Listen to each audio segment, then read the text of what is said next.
다시 세월호 얘기입니다. 우리가 잘 알다시피 세월호는 기울기 시작한 지 101분 만에 완전 침몰했습니다. 보면서 이상하다는 생각하셨을 거예요. 저렇게 큰 배가 어떻게 저렇게 빨리 완전 침몰했는가. 바로 침수 때문이었습니다. 그런데요, 세월호의 조타수가 이와 관련해서 양심 고백을 한 내용이 뒤늦게 알려져서 주목이 됩니다. 철제로 되어 있어야 할 외벽이 바닷물이 들어와도 막을 수 없는 천막으로 되어 있었다. 이런 얘기인데요. 이게 무슨 소린가 싶습니다. 이 사실을 고백한 조타수는 지금 고인이 됐습니다. 그래서 오늘은 이 내용을 고스란히 전해들은 한 분을 연결해보죠. 광주 NCC 대표입니다. 장헌권 목사 연결을 해보죠. 장 목사님 안녕하세요. 네, 안녕하십니까? 예, 세월호 조타수의 증언, 이걸 어떻게 듣게 되신 겁니까? 2014년 4월 16일 참사가 일어난 후에 예. 6월 10일부터 선장 선원 재판이 강주 법원에서 1심, 2심이 진행되었습니다. 예. 그때 세월호 가족과 함께 방청을 했습니다. 방청하는 과정에서 희생자 가족들이 힘들어하는 모습을 보면서 피고인들이 양심 선언을 하면 어느 정도 진실이 밝혀지지 않겠는가 하는 생각을 했습니다. 배에 대해서 가장 잘 알고 있고 상황에 대해서 가장 잘 알고 있는 사람들이 배에 탔던 사람들일 테니까. 네. 예. 그래서 그분들에게 이제 2014년 10월 13일 날 강주 교도소로 편지를 보냈습니다. 뭐라고요?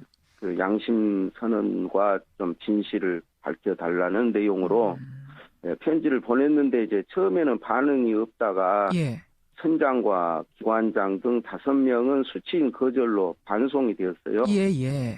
그리고 이제 한 달 후에 2분이 답장을 보냈습니다. 2분이? 예, 2분 중에 한 분이 바로 이렇게 그 편지 내용에 양심 고백이 무엇인지는 모르지만 제가 생각하고 조사 과정에서 밝혀지고 있는 사실과 다른 것이 없습니다 하고 보내온 내용이 있습니다. 그렇게 되는 거군요. 바로 그게 이 조타수의 편지. 근데 지금은 이분이 돌아가셨어요?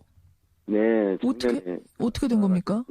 그 폐암으로. 네. 그럼 수감 생활을 하다가 중간에 발병해서 형이 집행정지된 것이죠. 형이 집행정지되고 돌아가시고.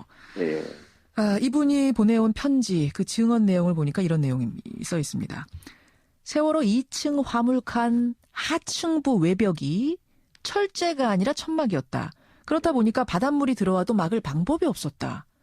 저는 근데 이걸 읽으면서 이해가 안 갔던 게 하층부의 화물칸 하층부의 외벽이라면 바닷물과 닿는 그 외벽을 말하는 겁니까? 네. 그게 어떻게 상식적으로 그게 천막일 수가 있습니까? 그 세월호 선미를 이제 C데크라고 하는데 그 화물칸 2층에 주차 공간이 있습니다. 이분의 이야기에 의하면 그 주차 공간 외벽에 철제가 아니고 천막으로 개조가 되어 있다는 것입니다. 자, 여러분 그럼 그림을 좀 상상해 보세요. 그러니까 배가 쭉 길게 있고 A구역, B구역, C구역, D구역, E구역 이렇게 나눠져 있는 거죠. A데크, B데크, C데크 이렇게 쭉 나눠져 있고 그중에 가운데 부분 C데크에 자동차를 주차하게 돼 있는데 1층, 2층으로 나누어져 있고 그중에서도 2층 부분의 외벽이 천막으로 돼 있었다. 네. 그럼 평소에 다닐 때는 이 부분은 바닷물과 닿지 않는 모양이군요. 좀 높아서. 그렇게 상식적으로 생각이 되는데 천막으로 되어 있기 때문에 어느 정도 배가 기울었을 때 기울었을 때는 상당한 물이 그 부분을 통해서 유입이 되었다. 이런 내용이거든요. 이제 배가 무트로 올라와서 조사를 하면 더 정확히 알 수 있겠습니다만 일단 이 조타수의 고백에 의하면 그 부분은 아마도 그러니까 우리가 생각하는 뭐 이런 얇은 천이 아니었겠지만 무슨 뭐 비닐 같은 천 뭐 이런 것으로 되어 있었고 평소에는 바닷물과 접촉 없이 다녔더라도 이렇게 위급한 상황, 바닷물에 의해서 기울어지는 상황이 됐을 때는 그쪽이 물과 닿았을 거고 순식간에 물이 유입됐을 수 있다. 이렇게 추정 가능하군요. 네. 야, 아니 이제야 좀 뭔가 꽤 맞춰집니다. 어떻게 그렇게 큰 배가 그렇게 빨리 침몰했나 했는데 순식간에 바닷물이 유입될 수밖에 없네요. 네. 그런 의미에서 상당히 설득력 있는 이야기다 이렇게 볼 수가 있죠. 그래요. 근데 철제가 아니라 천막으로 배 외벽이 되어 있어도 이게 법적으로는 문제가 없었을까요? 근데 설계도상으로도 이제 철제로 막혀 있어야 하는 부분이라고 이야기합니다. 예, 예. 설계도상으로도 그때 천막으로 돼 있다는 것이 잘 이해가 안 되는 부분이죠. 아마 중간에 뭔가 개조하고 이렇게 많이 하지 않았습니까? 입에 불법으로. 그 과정에서 혹시 이쪽도 건드린 것이 아닌가 추정 가능하네요. 네. 예. 생각해 보면 말입니다. 지난해 9월에 그 세월호 특조위 공개 청문회 있었잖아요. 네. 그때 이상갑 교수, 이제 전문가분이 어떤 말을 했냐면 화물칸 선미 전체에 걸친 초등학생 신장 정도의 큰 계구부를 통해서 엄청난 해수가 유입됐다. 그래서 급격히 전복된 걸로 보인다. 이런 조사 결과를 밝힌 게 있습니다. 네. 결국 초등학생 키 정도의 큰 계구부라는 게 이 천막 부분이 아닐까. 또 이렇게 추정이 가능하네요. 그런 맥락으로 보면은 충분히 설득력 있다 이런 생각을 합니다. 예, 예. 가능하고 또 아니면은 뭐 지금 저 선미 부분에 램프 얘기가 나오는데 예. 그 램프를 통한 건 아닌가. 또 이런 생각도 가능하고. 그 이분이 또 다른 어떤 그 원인의 나름대로 그 여러 가지 문제를 이야기해 주셨거든요. 조타수가 보낸 편지 말씀하시는 거예요? 예. 다른 내용은 뭐가 써 있었습니까? 선수의 그 우연 램프도 제거가 됐다. 그리고 4층에 증축 문제도 있다.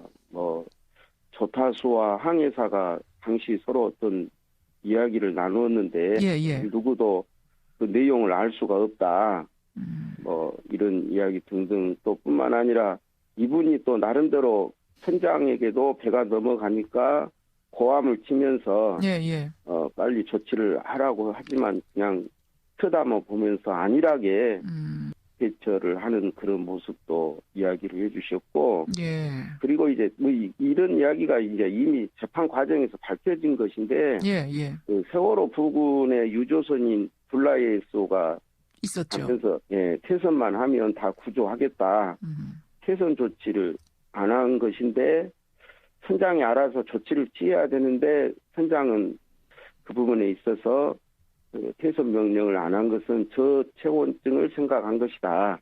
조류에 떠내려갈까 봐서. 네, 그런 내용이 지금 현지에 담겨 있었다. 그런 내용은 이제 뭐 우리가 알고 있는 내용이고 저는 지금 어떤 부분이 귀에 걸리냐면 선수 우현의 램프, 차량 진입로라고 그러죠. 이번에 왜 그 바지선으로 옮길 때 좌현 램프가 열려서 고생을 했는데 지금 이 편지에는 우현 램프를 떼내서 좌우에 불균형이 생겼다라는 걸 조타수가 썼어요. 이건 무슨 얘기일까요? 이 부분도 그 우리가 이번에 이제 램프를 제거한 것은 우리가 다 이해하고 있고 알고 있는데 그 선수의 우연 램프가 제거가 됐다. 이것이 문제다. 이렇게 이제 한 문장으로만. 그러니까 이번에 떼낸 거는 이번에 이제 인양 과정에서 떼낸 거고 좌현은 우현 선수에도 램프가 하나 있었는데 거기는 무슨 이유인지는 지금 밝히지 않았지만 그쪽 램프를 떼냈다. 이 부분도 지금 무트로 올리고 나서 조사를 해야 될 부분이네요. 그렇죠. 예. 이렇게 저렇게 배가 개조된 모습을 이 편지 안에 조타수가 담았다는 말씀. 이제 세월호 전체가 무트로 올라오면 아마 진상조사 다시 꼼꼼히 이루어질 겁니다. 관련자들한테 꼭 좀 당부하고 싶은 점이 있으시다면요. 우리가 진실은 침몰을 하지 않는다고 이야기한 것처럼 진상 규명을 위해서 협력하고 또 편지 보내는 내용처럼 양심 고백을 해서 더 이상 그 어둠이 빛을 이길 수 없다. 세월호 이전과 이후가 달라져야 된다. 이런 부분에 있어서 다시 한번 생각하고 행동을 해주십사 하는 마음입니다. 그 목사님은 참사 직후의 재판부터 항소심까지 거의 모든 재판을 다 안 빠지고 가셨다면서요? 유가족들과 함께 계속 해오신 분으로서 그 힘든 과정 지켜보면서는 정말 느낌이 어떠셨어요? 제가 방청하면서 희생자 가족분들의 그 고통스럽고 또 힘들어하는 모습이 주님이 아파하는 그런 어떤 심정이 되었습니다. 그리고 그 배후에는 또 어떤 의혹이 있을까 이런 그런 생각을 많이 하게 되었습니다. 포기하지 않고 끝까지 이 진상이 규명이 돼야 되는 것이다 하는 것을 그런 생각을 많이 했습니다. 이제 미수습자가 꼭 발견돼야 됩니다. 전원, 네. 9명 전원 꼭 발견돼야 하고, 또 지금 말씀하신 대로 진상이 철저하게 하나도 가림없이 밝히는 것, 그게 우리 숙제가 아닐까 싶습니다. 여기까지 말씀 듣도록 하죠. 고맙습니다, 목사님. 예, 감사합니다. 예, 광주 NCC 대표 장헌권 목사였습니다.